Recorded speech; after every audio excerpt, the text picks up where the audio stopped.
All right, good morning and welcome to the UW-Madison Division of Extension WISE Wisconsin Virtual Learning Series. Thank everyone here for joining us today. I'm Katie Gellings and I'll be the moderator for today's session. So I'm just going to go over a few announcements before we get started. During the presentation, please keep your microphone muted unless there's an opportunity for engagement or questions. You can always post questions or comments in the chat as we go. We'll make sure to address them at the end of the session or when it's appropriate during the session. As a reminder, there is closed captioning for those of you that would like to use it. You can find that at the bottom of the screen. Just click on the CC icon to enable it. Our session will be recorded today and it'll be sent out after it's captioned. So I believe all the other sessions have been posted now on the website. So if you want to go back and view those, you can. We post a link in the chat to the evaluation after today's session. Please take a moment to fill that out for us. We appreciate the feedback. It helps inform our programming so that we can best match and meet your needs. So thank you again for joining us today. Today's session is What's the Deal with Mow May? And we're hearing from Ann Weed and Julie Hill today. So I'm going to hand it off to Ann and Julie to start their presentation. Thank you so much, Katie. Good morning, everybody. Thank you for joining us this morning. I'm going to go ahead and share my screen, so that might just take a moment to pop up. Hopefully you are seeing that. Yep, all right, I see thumbs up. We got you full screen. Perfect. Thank you so much. So good morning, everybody. My name is Julie Hill, and I'm a horticulture outreach specialist in Walworth, Rock, and Jefferson County, so down at the bottom of the state. And I'll turn it over to Ann Weed. So I'm Ann Weed, and I am the horticulture educator in Waukesha County, which is the county next to Milwaukee County. Great. And we will be talking about this thing called Mow May, which maybe a lot of you have heard about already.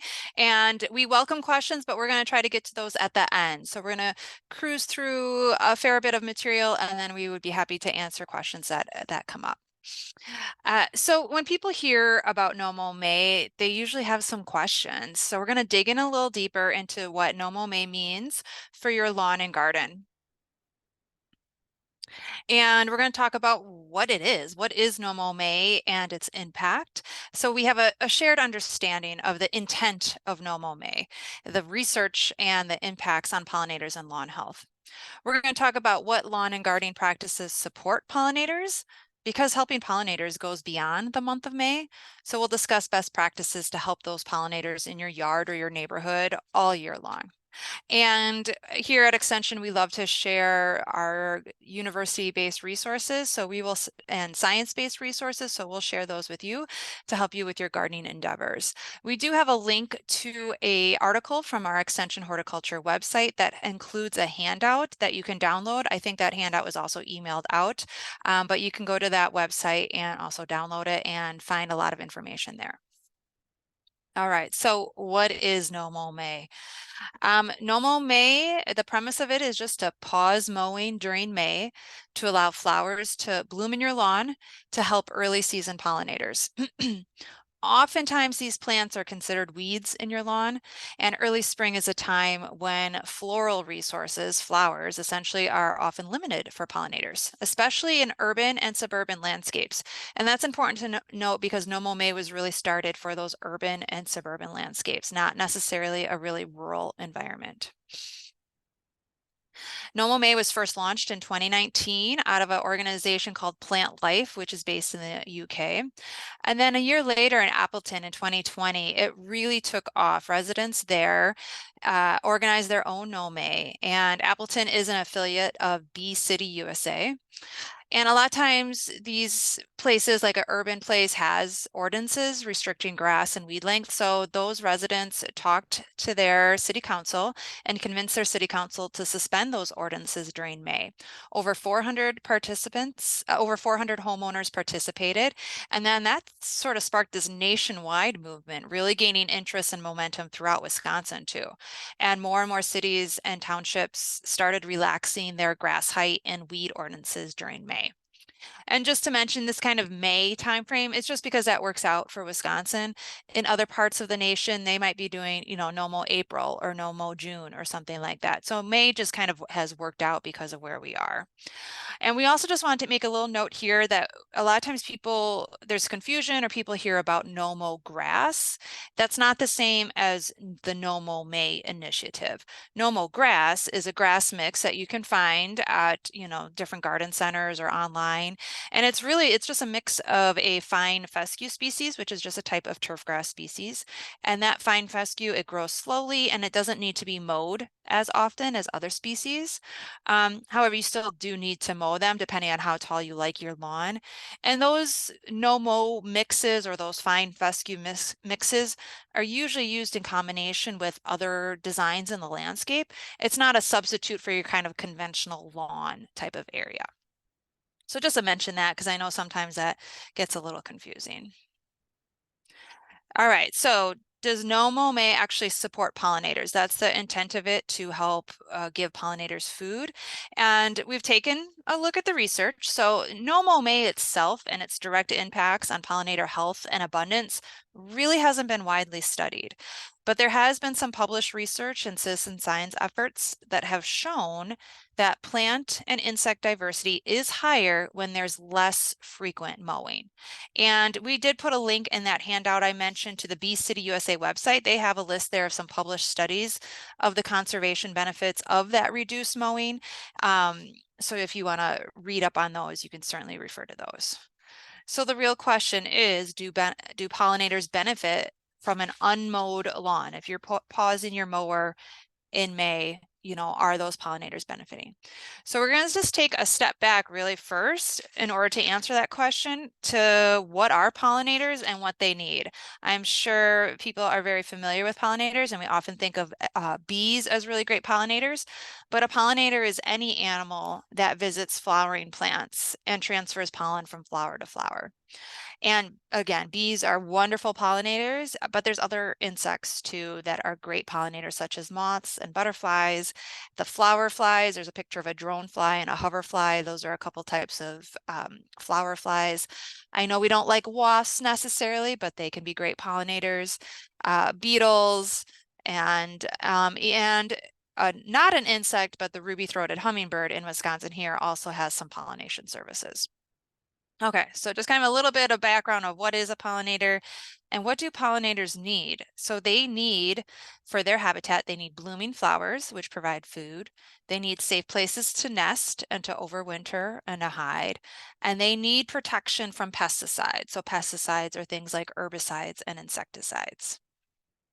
So if you have a lawn that consists solely of turf grass, there's no food there, right? There's no flowers. So there's little to no food sources for pollinators. And a lot of times these really weed-free, where they're just turf grass and there's no weeds, those need herbicides to keep them like that.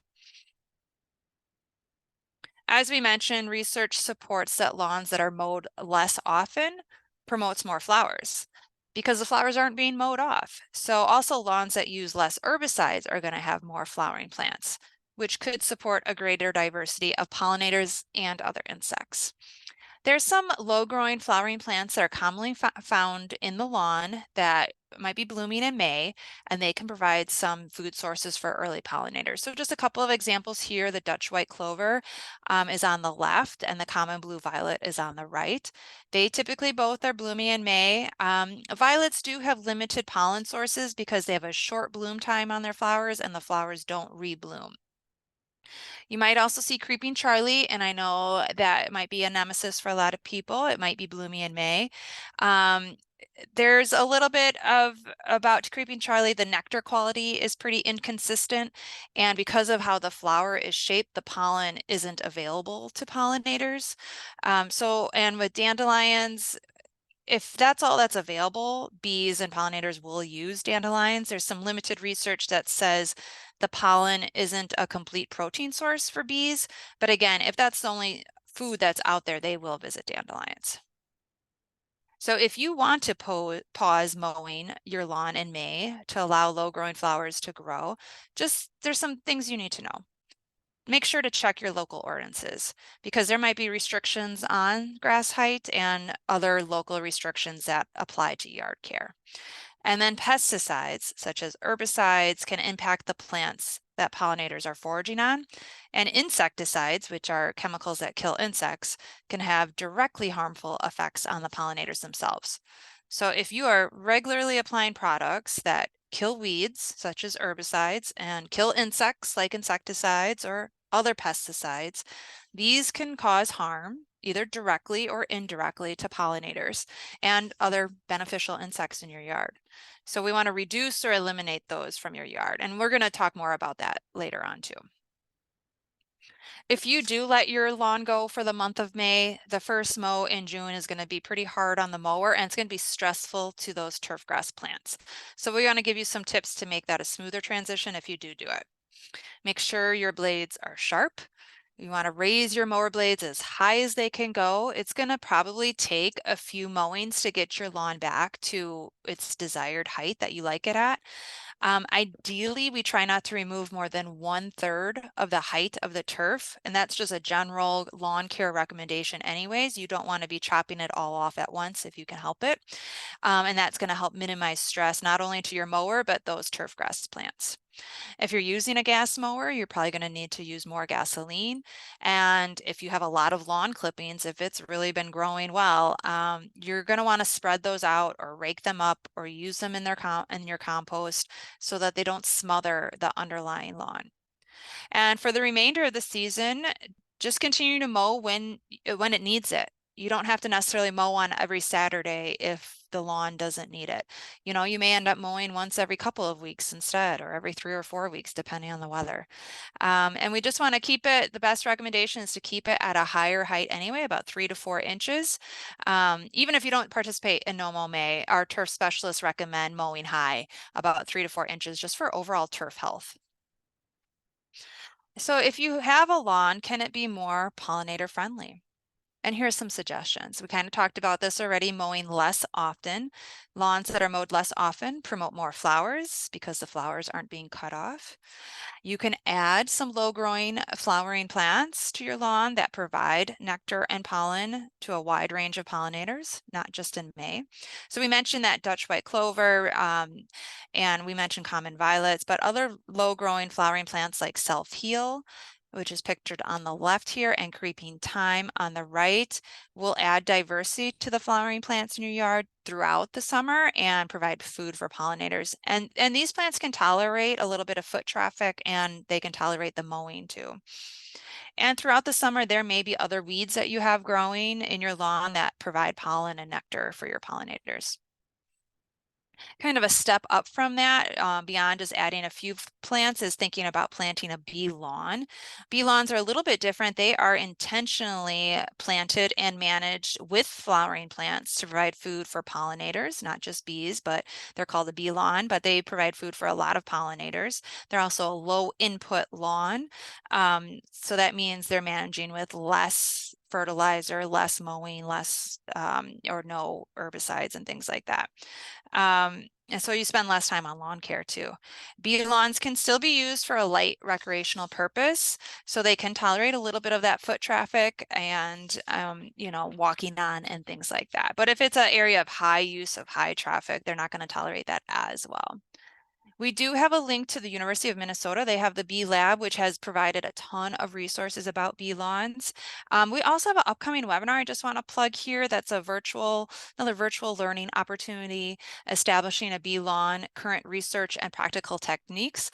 Our friend from the University of Minnesota is going to talk about the optimal time for planting, whether to overseed an existing lawn or start from scratch, and other establishment practices. So that's coming up next month. We will also record that webinar and make that available from the Extension Horticulture website. A couple more things just to consider for your lawn and pollinators. If you're thinking about that lawn, reduce applying pesticides, especially insecticides. Rarely does a Wisconsin lawn need insecticides. Again, those are things that are going to kill insects. Rarely are there insect problems in lawns that you need to apply chemicals for. And we're going to go again into more detail about pesticides a little bit later with Anne. And then finally, and final consideration, maybe you can reduce the size of your lawn. Lawns do take a lot of maintenance. Maybe you don't need quite a large lawn. If you're not using it for recreation and having the kids or the grandkids play on it, maybe you can reduce it in size. Maybe you can start planting some additional flowering plants and transforming some of that into garden space, or plant, some more trees and shrubs to increase the ecological function and the value of your yard. We're going to talk more about pollinators, so I'm going to turn it over to Anne. Thanks, Julie. So supporting pollinators goes well beyond pausing the mower for a month. Let's talk about some best practices to help pollinators in your landscape throughout the year. So remember, pollinators need food, shelter, and protection from pesticides in your garden spaces year-round. So we want you to look around your landscape and find areas where you can improve the quality and quantity of pollinator habitat that impacts pollinators. So if you're not sure if your site is already providing pollinator habitat, the Wisconsin Online Pollinator Habitat Assessment Tool is a great tool that can help you out.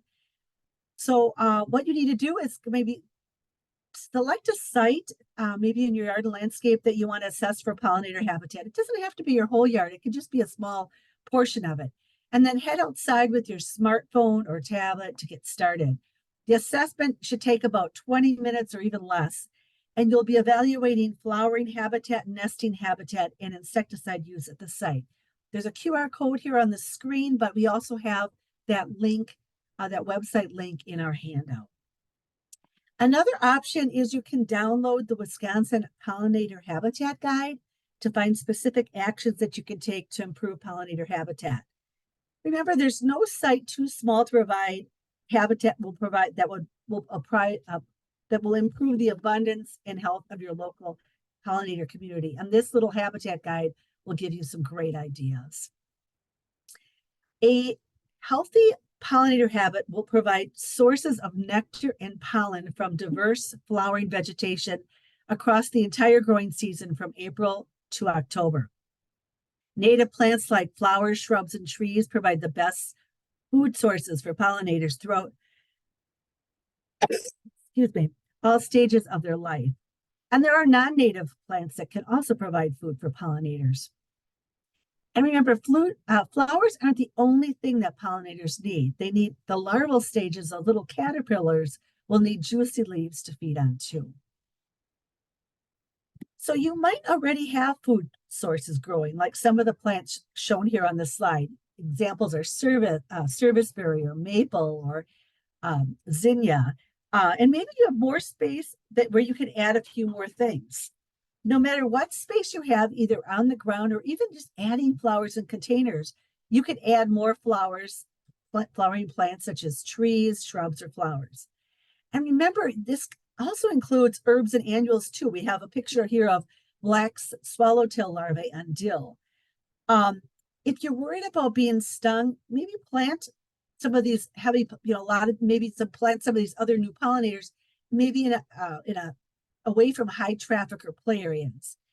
And remember to always plant the right plant in the right place, planting the plants that suit the site that you have available. So finding suitable plants for your spaces will take a little bit of time and a little bit of research. And because it really will depend on the spot that you have in your yard. Something that is in your neighbor's yard might not work well for your yard if you've got a shady yard and your neighbor's got a sunny yard. So you need to find those right plants for your yard. We have listed some planting guides on our website, which you can scan from the code here, or you can also find in the handout. So while we absolutely need flowering plants to provide pollinators with food throughout their life cycles, pollinators also require suitable shelter to nest, overwinter, and just have some refuge.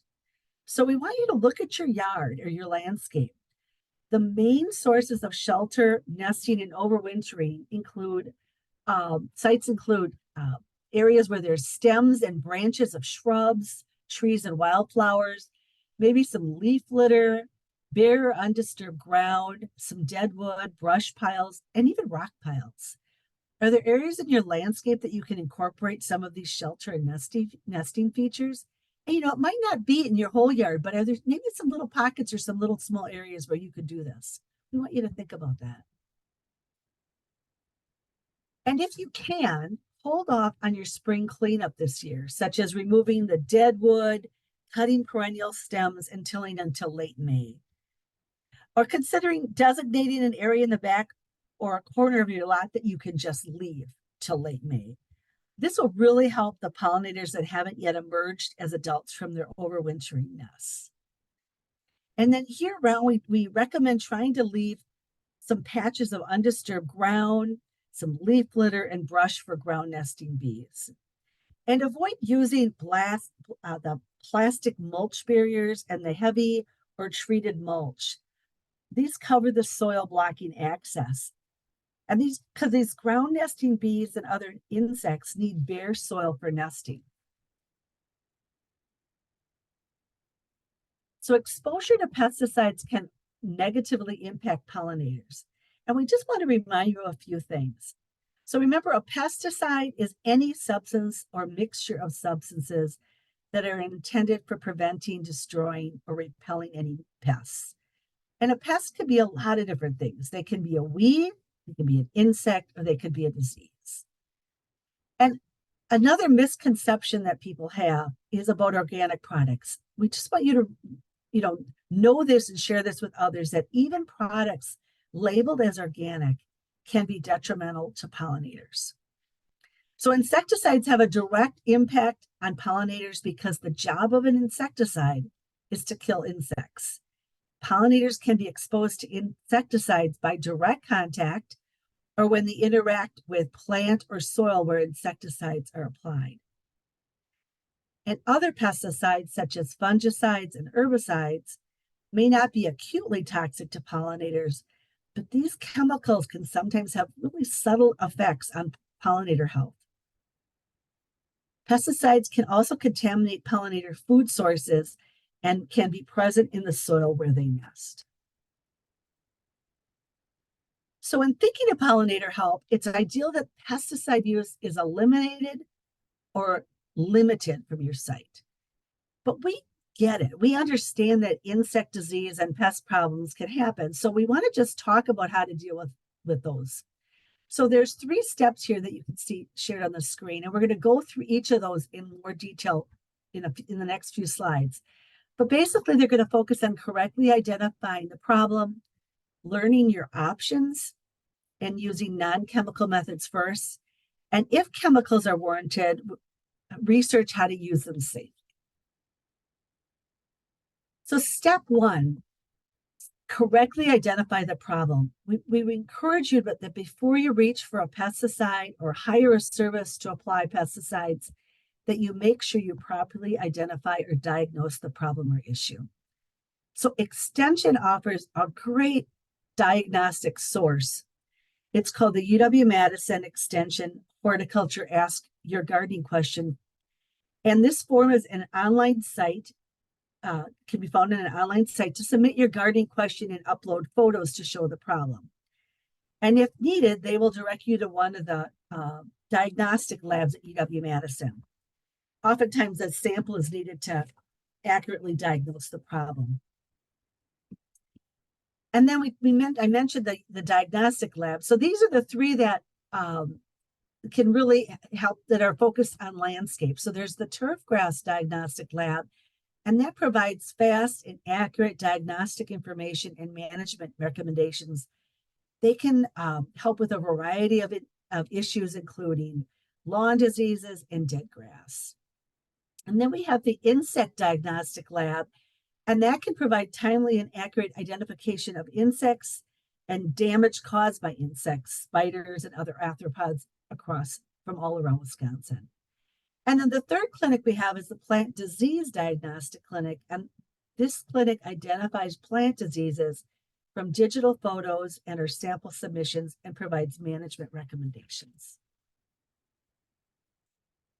So step 2 is, once properly diagnosed, you need to determine if this is something that needs to be addressed. Oftentimes, so you want to take the time to learn about your options and tried non-chemical methods first. So oftentimes one great option might be just to let it be.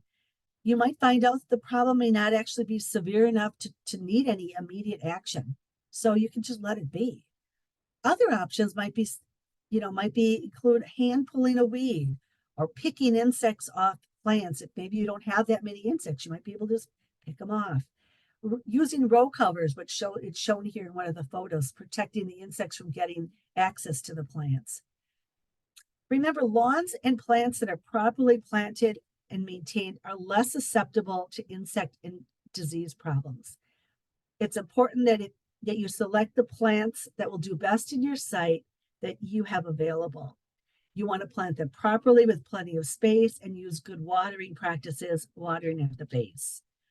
And then we want to remind you that if you hire a service to handle your pest issues, we want you to discuss options that will not harm pollinators. Pesticides should be the last resort and used only if the population reaches a level where chemical control is necessary. And note that insecticides are rarely needed in Wisconsin lawns. If you're going to use chemicals, and then use them wisely to minimize damage to pollinators and other wildlife.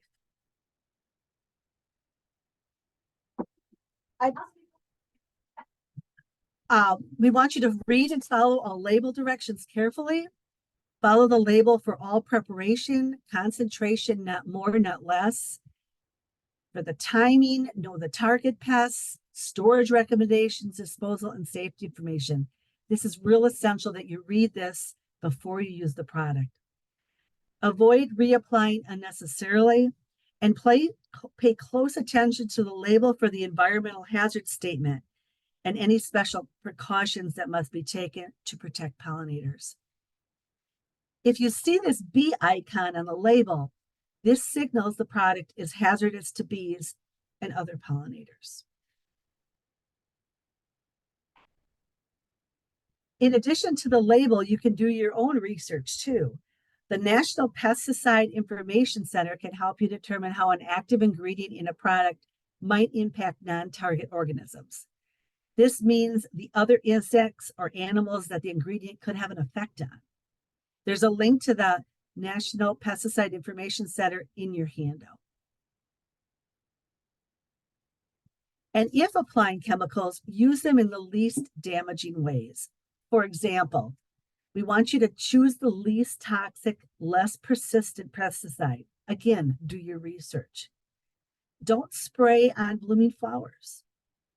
Avoid pesticides in the evening or as late in the day as possible when bees are less active. Use spot treatments, only treat in the area where the problem is. Don't just do a blanket treatment over the whole area. Avoid spraying on hot and windy days to avoid that chemical drift to other areas in your landscape. And always dispose of unused pesticides properly following label instructions. Most counties have a pesticide drop-off point or collection days. So inquire with your county or your municipality if they have those type of activities so you can dispose of the chemicals properly. And if you have any questions, use the UW-Madison Extension Horticulture Ask Your Gardening question. So in closing, it's up to you if you'd like to participate in Mow May or not. But supporting pollinators goes beyond just pausing the mower for a month. We want you to consider allowing flowering plants to grow in your lawn area in the early spring and beyond. Maybe add some more flowering plants, including trees and shrubs, as sources of pollen and nectar. Add flowering plants to your landscape in containers to your patio or your balcony. Keep your grass at 3 to 4 inches tall to allow for those flowers that are growing and those weeds are growing in your lawn to be able to flower for the pollinators. Reduce habitat disturbances by delaying your spring cleanup and or tilling of these places until late spring or late May after pollinators have emerged as adults or from their overwintering nests, or at least maybe designated a small area in your yard for this, and don't disturb it until late May. If you're like itching to clean it up sooner than late May. And then protecting pollinators from pesticides by reducing or eliminate pesticide applications to your yard.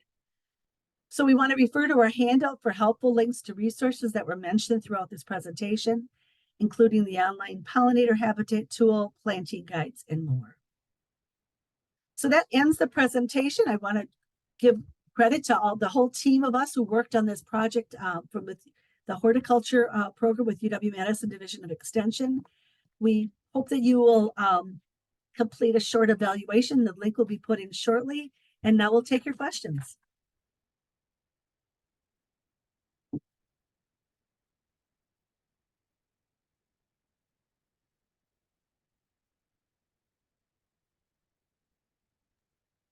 Okay, Anne and Julie, so this is a question that I get from some of the curmudgeons who really, really like to mow their lawns.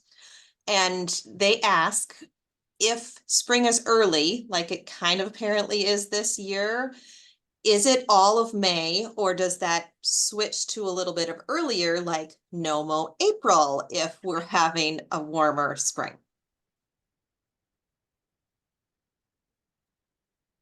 It could certainly, good question, Heather. I hear that too, especially now. It could certainly shift if the grass is growing and people want to mow or not mow. You know, I guess we want people to really think about the bigger picture though, of what are they providing pollinators, and if there's flowers in their yard, we let those flowers grow, right? And you know, they may not be blooming earlier though too, just because the grass is growing. So there might be a little shift of where pollinators are out and emerging, but the flowers haven't quite bloomed yet. So there might be a little mismatch as things are starting to warm up earlier too. So there's not a perfect answer to that question. It's really, you know, how people want to manage their yard and their lawn. But you know, we want people to be aware that there are pollinators and that they can be doing things to help those pollinators, especially maybe trying to find those plants that might be blooming earlier, maybe trying to incorporate more of those in the yard versus, you know, grass itself isn't giving anything to the pollinators. So the lawn itself isn't, but if there's flowers that they can let grow, sure. But the thing too is if you just let your lawn grow and it gets to be a foot tall and you chop it all off at once, then that's really hard on the turf and it's gonna contribute to an unhealthy turf grass plant. So, you know, people can make those choices. Anne, do you have anything to add to that? No, I was just going to add to, you know, if the flowers that we had mentioned, that those ones that normally bloom in the May, they may still bloom in the May. We don't know. So it's just keeping an eye on that, the things that are happening in the lawn, and you know, basically having more of an awareness year round for your landscape regarding pollinators. I think that's kind of the key to the whole point of this presentation. Is it's just not just a month where you don't, you know, and then you just walk away from it. Yeah, and I mean, we had reports of wasps being out in February, you know, and there's obviously they were looking for food and there was nothing blooming. So there could just be things starting to mismatch as we change. Maybe flowers will start blooming earlier too. So we'll have to see. Sharon in the chat wants to know when the best time to burn a pile left over from fall is, considering that there might be hibernators in there. Well, I would probably wait until late May. After late May, you know, early summer, I would hold off on doing it until then. Yeah, because they should emerge by then. I've left a lot of leaves for ground cover. I did not mow them off last fall or chop them up.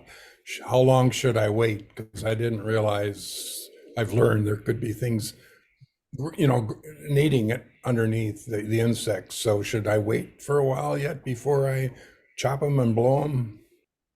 So did you say you left the leaves all over your grass? Well, we're in a rural area, Oh, southern Greene County, and I just, the leaves that have blown in and stuff I've left And I was thinking of chopping them up now, but should I wait for a while? If they're just, and maybe you can add in, but if they're just like, you know, kind of spread over the yard or over the lawn and it's just kind of, you know, piecemeal leaves, I would say go ahead. But if it's an area where leaves are kind of been piled up, and there's an area like that, but if it's just leaves that are scattered over an area, that's not really that's not providing habitat for nesting pollinators underneath like scattered individual leaves. But those areas where they're a little bit more piled up or have been allowed to kind of mulch and decompose, there could be things under there. And I was going to say that if you have a real thick cover over a lawn area that you want, you might want to break that up because it could just smother the lawn if you leave it covered for a really long period of time. So I would just kind of hit and miss, look at different areas of your lawn. But I mean, I'd be concerned that the grass would just kind of end up being smothered if you left it go too long. But if it's just scattered, it's kind of your call on what you want to do. And you know, if you're in a more rural area versus urban, you know, it's a little bit of a different way you handle things too. You know, you're not so focused on the manicured lawn. Thank you. There's another question in the chat that asks, is preen very toxic? Is it okay to use it? And if so, when is the best time and way to apply? I would recommend reading the label. I'm not to find out the what the safety precautions are, the target insects, and when they recommend applying it and how to apply it. I would follow the label instructions. What do you have anything you want to add, Julie? Yeah, I would definitely read the label. Preen is a corn gluten meal or cornmeal gluten. I always forget how to say that. And so I would look, but also sometimes products have other active ingredients in there too. So check the active ingredients. And the most important thing about anything you choose to use is, what are you trying to treat and can it be used where you're trying to treat it? So things are labeled for different treatments. So a lot of times people use preen as a herbicide and it's as a pre-emergent herbicide. So it's being applied before the weeds emerge. But again, this is where I would do just a little bit of extra research. I think preen has been kind of noted as maybe a less toxic option. I'm not totally convinced on the effectiveness on preen myself, but I would look at the label and look into those active ingredients. But most importantly is, what are you trying to get rid of? Because the active ingredient in preen or whatever product might not work on that item or that weed or that thing you're trying to treat. I have a lot of people who try to treat crabgrass in the fall. That's not when you treat crabgrass. You have to treat crabgrass with a pre-emergent in the spring. So the timing of things and that's why we said identification of what you're trying to treat is really critical, because then we can figure out what are some options.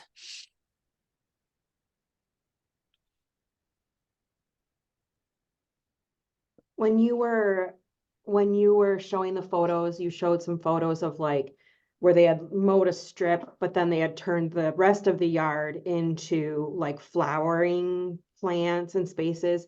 Have you seen where city ordinances have maybe allowed for food plots and like these flower spaces that kind of push the limits of the mowing ordinance? So like you have to have your grass a certain height, but you are allowed, if you frame it as like these flowering spaces or a food plot, to be able to let it go a little more. I think it's really variable by municipality. I don't think there's a generalization I can make. I have seen in some municipalities or townships that they are relaxing some of that, especially for your front yard, to be able for people to grow more things or let them grow taller and kind of relax some of those height issues. So I think it's really variable depending on township, but I feel like we're seeing a little bit more leaning into being able to allow for more flowering plants and appreciating that they're providing pollinator habitat. And I think maybe more cities are starting to encourage that. But again, yeah, I don't know how it is for everywhere. I've seen where some families put up like signs during Mow May to express to the neighbors that like, I'm doing this with intent, like, don't call me in or whatever. Do you know where people get those signs or how they access that resource? I think we had that noted somewhere, and I was at the Bee City website that I- people can download. I think so. Let me check my notes here. I believe that the Bee City website, which we did link in that handout from our article, yeah, they do have a that you can download one and then print it yourself.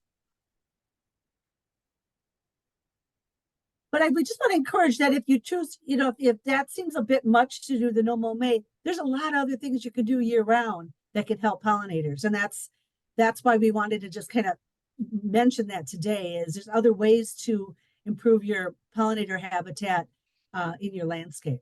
Right. And No Mow May has been great for increasing awareness about pollinators. You know, the verdict's still out is how much is it actually by just letting your lawn go? How much is that really helping pollinators? We need flowers. We need flowers in our yards to really help pollinators. We need protection. They need safe places to hide and to nest and overwinter. I would argue that chemicals is probably a bigger threat to them than a lot of other things. And leaving your lawn grow is great if you have flowering weeds in your lawn.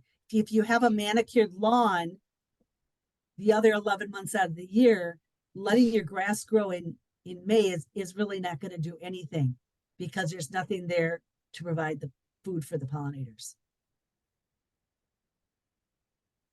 We encourage you to share this handout with other people you know. So the link we gave you in the chat, there's a whole article about No Mow May, but at the end, there's this downloadable handout that just focuses on all the points that we mentioned in our presentation today. Are there any other questions?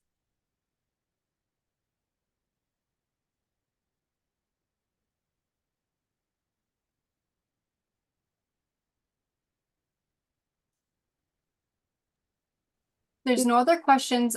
We will put the link to the evaluation in the chat. So if you could fill that out, that would be awesome. And then have a great day and hope to see you next Wednesday. Thanks, everybody. Thank you for coming today.